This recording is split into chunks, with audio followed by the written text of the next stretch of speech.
So it is official that Dame will at least miss the first game for Pacers Bucks. And a word you might hear me say a lot discussing this first round is fascinated, because I'm fascinated by a lot that's going on, but none more than Giannis and maybe this new version of Giannis.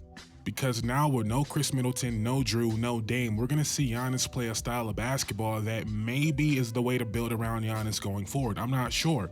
But I feel like win or loss, we're going to learn a lot about that in this series against the Pacers. And this is really a debate we have with a bunch of number one options. We could talk about Paolo.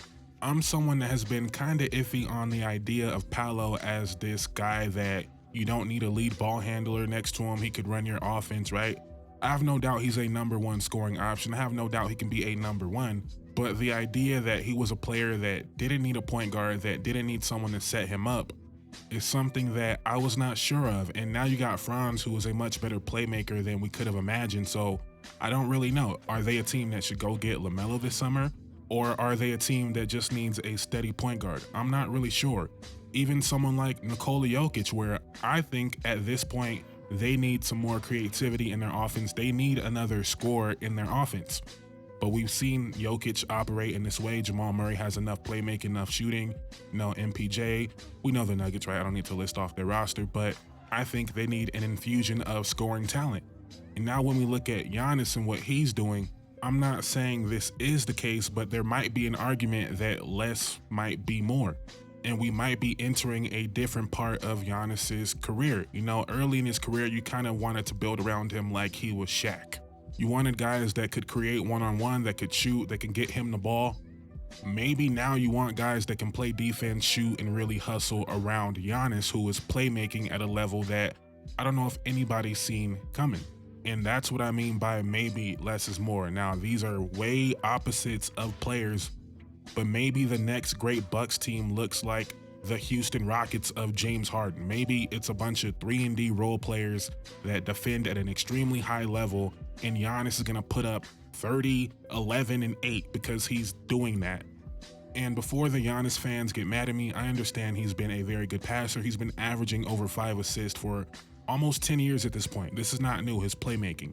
But if we look at per 36 since his first MVP year, it is a career high in assists and a career low in turnovers in, 8 years? Which does tell you the playmaking and his comfort level in that role has gotten to a different level. And that's what makes this series against the Pacers very intriguing, right? Because historically, I actually don't think the Bucks have been like a very fast-paced team. I mean, this year they were 11 in pace, last year they were 7 in pace, right? And that makes sense for a Giannis-led team. At least the old version of Giannis. But what makes this series interesting is I think they need to slow it down to win this series. Maybe I'm wrong, but just thinking, I think the way they beat this team is actually slowing it down and keeping the Pacers out of transition. And what does that actually look like with Giannis? With Giannis slowing the game down, dictating matchups, running the offense, can he really do that at an elite level? Like, we know he can do it. But I'm saying, can he be one of those guys that are elite at that in the half court? Can he really dictate the game in that way without a Dame, without a Chris Middleton, guys that will bail you out on the half court possession? Is he going to believe in that mid-range jumper the way he did all year, or is he going to second guess it because it's playoff basketball? Is he going to be able to limit the turnovers? Because you even see it with Joel Embiid, who you would think is more equipped to deal with a half-court style of basketball, and he is, right? Because he's elite in the post, the mid-range is elite, right? All that. But when it comes down to Joel Embiid being the only guy on the court that can make a play, that's not where you want to go, because he's going to turn it over. He's not going to see the double, right? And I'm not a believer in Joel Embiid being your lead playmaker. Joel Embiid needs people to set him up a fair amount in order to have an efficient offense without too many turnovers, because he's going to start taking bad shots. He's going to get tired. He's going to turn it over, all that. So what I'm fascinated by is, can Giannis be that guy in the half court? And maybe the roster isn't good enough to win this series or go on this long run, but maybe it gives you an idea of how to build around him going forward. Maybe you don't need a Dame next to Giannis. Maybe you need more of a Fred VanVleet, who I mentioned before as a possible Dame trade. Maybe you need Fred VanVleet, Dillon Brooks, and just good role players doing their job, and Giannis is good enough to carry your offense in the half court. As great as Giannis is, as great as he's been, I think there's a real chance we're about to see a different Giannis, a different level Giannis, a different cerebral Giannis. And again, I need you guys to know I understand this is not new. I'm not saying Giannis was a dumb player. I'm not saying he was a unskilled player. But as you get older, there's a different level of understanding. There's a different skill level. And what you need to be at your best can be different than it was 5 years ago. And I'm not saying that is the case. I'm saying that is why I'm extremely fascinated by what Giannis is going to do in this playoff run. Because again, win or lose, they are at a crossroads moment. You got Bobby Portis is going to be a free agent this summer if he opts out. Brook Lopez is going to be a free agent this summer. Obviously, the Dame trade rumors are going to heat up this summer, whether he comes back or not. Is Giannis going to be a 5 or a 4 going forward full time? Obviously, you're probably not going to start him at the 5, but maybe we see more Giannis at the 5 going forward and put more perimeter defense out there.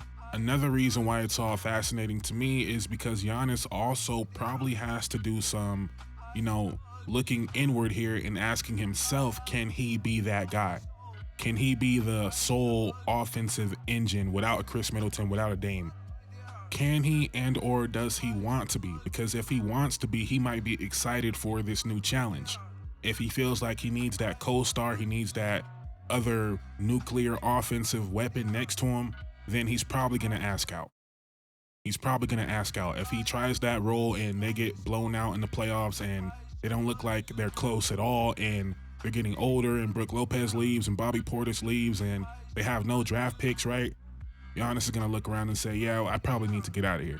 I don't know. I'm excited for whatever the future holds with Giannis. I'm going to pick Indiana, but I wouldn't be surprised in the slightest if Giannis goes out there and just completely dominates. It's been so long since we've seen a dominant Giannis playoff run, and I don't think people have forgotten how good Giannis is, but on this stage, we haven't seen it. They've only won one playoff series since winning a championship, which was a win against a DeMar DeRozan, Zach LaVine-led playoff team. Not very impressive win there. Then obviously we know the injuries, but if Giannis loses this series, he will be at 8-8 in the playoffs as far as series. That's kind of crazy. I mean, not really, but at the same time, yeah, kind of crazy for someone who is as dominant as Giannis. It will be 3 straight years of losing in the first round. Again, we know the injury situation, but still, as a team, as a player, that's kind of hard to reconcile with. So I think there is a lot riding on this series for the future of Giannis, whether that's with Milwaukee or elsewhere. I am preparing for this series as if Dame is not going to play. Obviously, if he does play, that would be a welcome addition to the playoffs in terms of obviously rooting for Dame as a person, but just pure entertainment, right? But I'm going with Indiana in 7.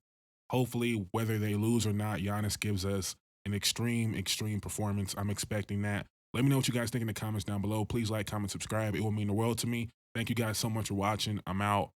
Peace.